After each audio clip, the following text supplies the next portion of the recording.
السلام علیکم ناظرین، اردو ٹی وی چینل میں خوش آمدید۔ ویورز، ڈرامہ سیریل عہد وفا کی ایپیسوڈ 22 میں آپ دیکھیں گے شارق ان گنڈوں سے ہاتھا پائی ہوئی جس کی وجہ سے وہ زخمی ہو گیا۔ شارق ہسپتال ایڈمٹ ہے تو اس کی والدہ اور رمشا بھی وہاں پر موجود ہیں۔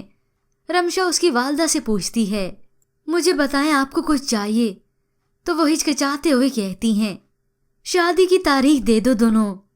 تو دوسری جانب تمام دوستوں کے گلے شکوے ختم ہو چکے ہیں۔ اب آخر کار سعد کی شادی کا دن آ چکا۔ سعد کی شادی کی تیاریاں شروع ہیں۔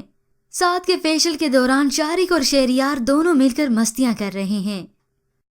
سعد کے سبھی دوست سٹیج پر ہی موجود ہیں تو شہریار سعد سے کہتا ہے، بھائی جان آج جتنا ہنسنا ہے نا ہنس لے، کیونکہ اس کے بعد رونا ہی رونا ہے۔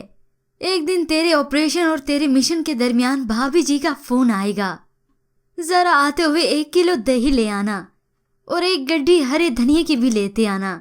اور یوں کچھ ہی دیر بعد انٹری ہوتی ہے دلہن یعنی دعا کی، جو کہ فوجی لباس میں ملبوس ہے۔ ان دونوں کی جوڑی بہت ہی خوبصورت لگ رہی ہے۔ ویورز، نیکسٹ ایپیسوڈ ہونے والی ہے بہت ہی انٹرسٹنگ۔ کس کس کو ہے دعا اور سعد کی شادی کا انتظار؟ ہمیں اپنی قیمتی رائے ضرور دیجیے گا۔ مزید ڈراماز پرومو کے لیے آپ دیکھتے رہیے اردو ٹی وی۔